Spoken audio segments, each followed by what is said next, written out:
نبی کریم صلی الله علیه وسلم د خلکو پرې نه ښودلو ویل نبی صلی الله علیه وسلم د حقانی څوکیداري کوي ولې ویل انبیا ژوندي دا دلیل دی ورسره رسول الله صلی الله علیه وسلم هر شپه علما طلبا ګوري چې د دارالعلوم حقانی څوکیداره چې کوي رسول الله صلی الله علیه وسلم کوي مونږ دا عقیده ده چې انبیا حیات دي په قبرونو کې نو مونږ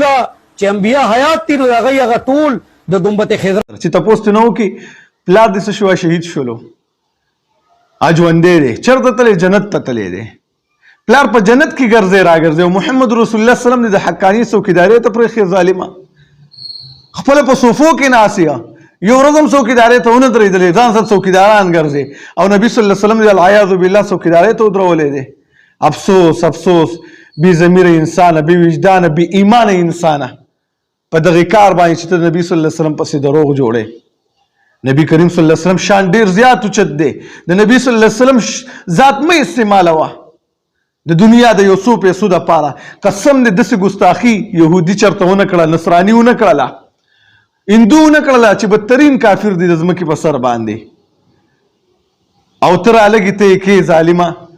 غیر شعوري طریقې سره د نبی صلی الله علیه وسلم ګستاخي کې که چرته دا خبره چرته یو هندو کړې وه د خلکو به د ملک په سر باندې راغستی خو تاسو لم پته لګي چې عوام دي او په څه باندې نه پوهېږي راځه دوکه کوئ کله د پیغمبر په نوم باندې دوکه کوه کله 20 کاله چاندې ته نه د جهاد په نوم باندې اخله ووهئ نن چې در باندې هغه لاره بنده شوله اوس رسول الله صلی الله علیه وسلم دې رامخې ته کو په دروغه باندې او د دې خوب تعبیر به درله زه درکمه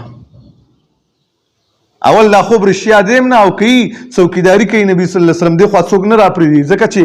دې نه عالمان نه بلکې غلامان او د چندو والا او سوالګري فارغېږي تعبیر به یې زه درکم لږ د علماو سره مشوره کوه